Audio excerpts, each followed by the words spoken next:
મિત્રો, તમે જાણો છો તેમ દસ્તાવેજની એન્ટ્રી કરવાની પ્રક્રિયા હવે ઓનલાઈન થઈ ગઈ છે. તમારે જો દસ્તાવેજ નોંધાવવા જવું હોય તો એની એન્ટ્રી પહેલાં હવે ઓનલાઈન કરવી પડશે. તે માટે સરકારે ગરવી 2.0 નામની વેબસાઇટ લોન્ચ કરી છે. તો આજના વિડીયોમાં આપણે સંપૂર્ણ માહિતી મેળવશું કે ગરવી 2.0 વેબસાઇટમાં દસ્તાવેજની ઓનલાઈન એન્ટ્રી કેવી રીતે કરવી.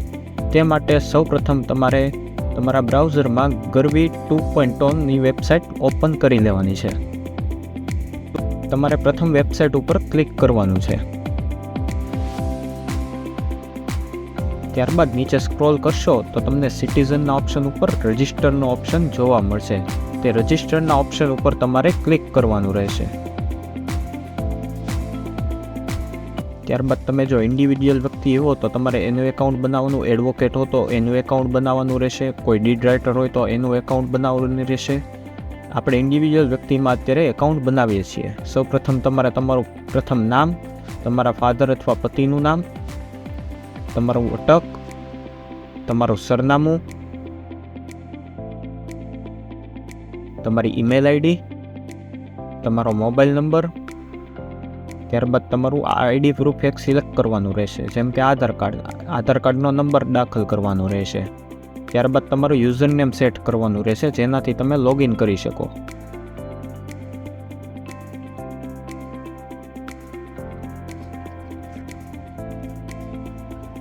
ત્યારબાદ તમારો પાસવર્ડ સિલેક્ટ કરવાનો રહેશે. કન્ફર્મ પાસવર્ડ એન્ટર કર્યા બાદ તમારે કેપ્ચા નાખી અને સેવના બટન ઉપર ક્લિક કરવાનું રહેશે.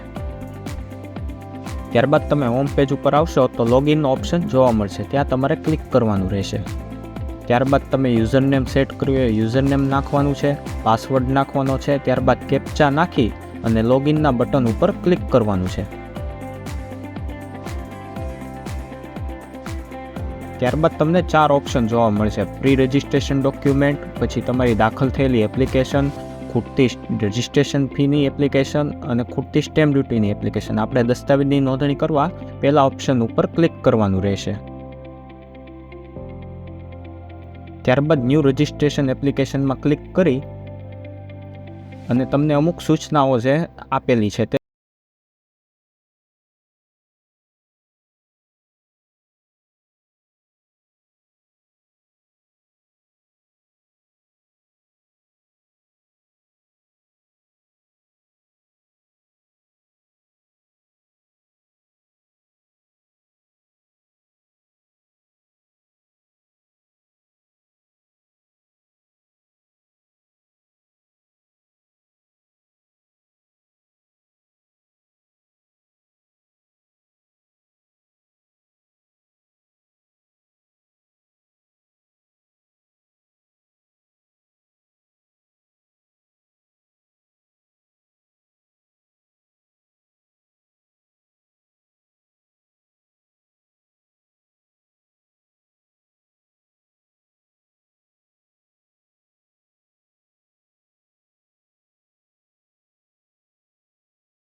અને તે વ્યવસાય શું કરે છે તેની વિગત આપવાની રહેશે.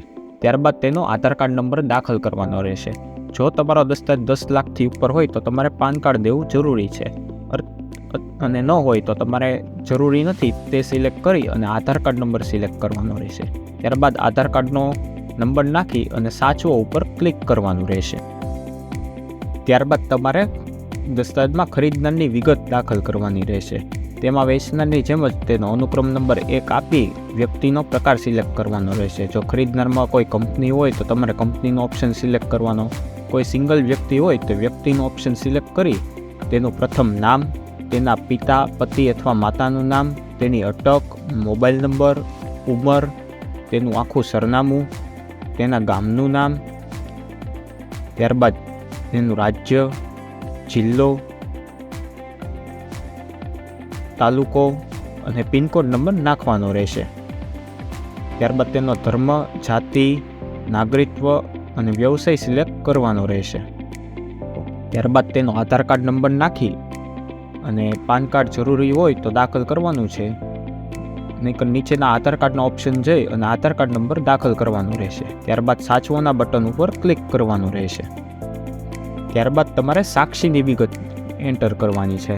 તેમાં સાક્ષીનું પ્રથમ નામ, તેના પિતા, પતિ અથવા માતાનું નામ, તેની અટક, તેનો મોબાઈલ નંબર, તેની ઉંમર, તેનું આખું સરનામું, તેના ગામનું નામ, રાજ્ય, જિલ્લો, તાલુકો, પિનકોડ.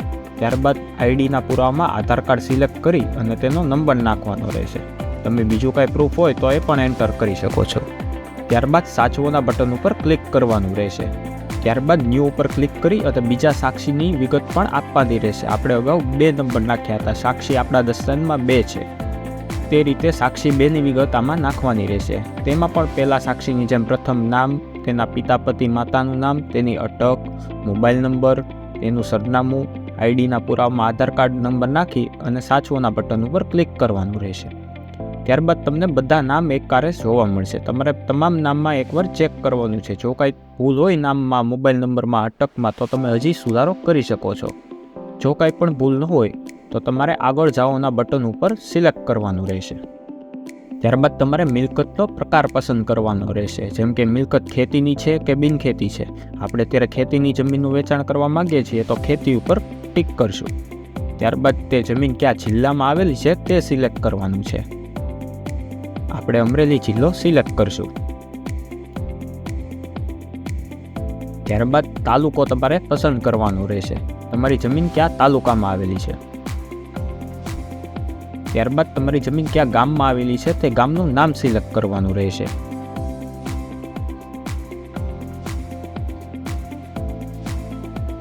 ત્યારબાદ તમારી ખેતીનો પ્રકાર સિલેક્ટ કરવાનો છે. તમારી જમીન પિયતવાળી છે કે બિન પિયત છે. તેમાં કૂવો હોય તો તમારે પિયત સિલેક્ટ કરવાનું, અને કૂવો ન હોય તમારી જમીનમાં તો બિન પિયત સિલેક્ટ કરવાનું. ત્યારબાદ તમારી જમીનનો સર્વે નંબર તમારે દાખલ કરવાનો રહેશે. તમારી 7/12માં તમારી જમીનનો સર્વે નંબર આપેલો હોય છે તે અહીંયા દાખલ કરવાનો છે.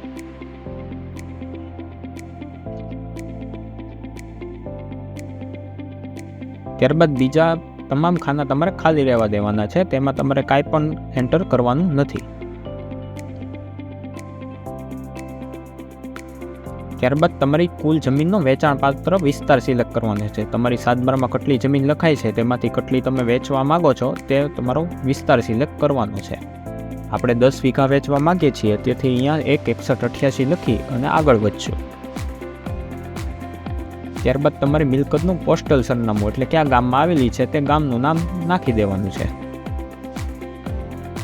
ત્યારબાદ તમારી ઇન્ડેક્સ 2ની વિગત નાખવાની રહેશે. તે તમે જે ઉપર સિલેક્ટ કરશો એ પ્રમાણે આવી જશે. તેમાં કંઈ સુધારો કરવો હોય તો તમે કરી શકો છો.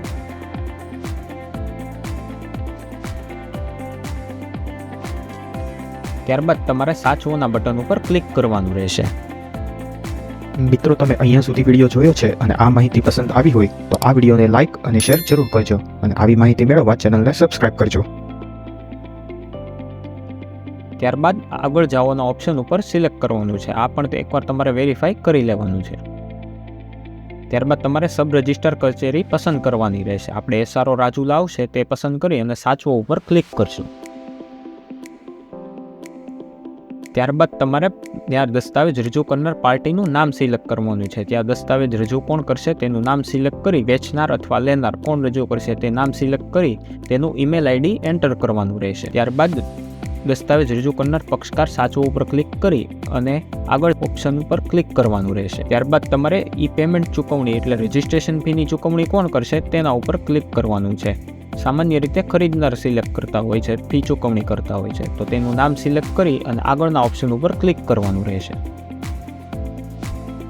ત્યારબાદ તમારી અવેજની રકમ એન્ટર કરવાની રહેશે. દસ્તાવેજમાં જે તમારો જમીનનો દસ્તાવેજ કેટલા રૂપિયાનો બને છે તેની રકમ આપેલી હોય છે, તે રકમ અહીંયા એન્ટર કરવાની છે. આપણે 5 લાખ રૂપિયાનો દસ્તાવેજ બને છે તો 5 લાખ એન્ટર કરશું. ત્યારબાદ પેજની સંખ્યા, તમારે દસ્તાવેજ કેટલા પેજનો થાય છે તે સંખ્યા એન્ટર કરવાની છે.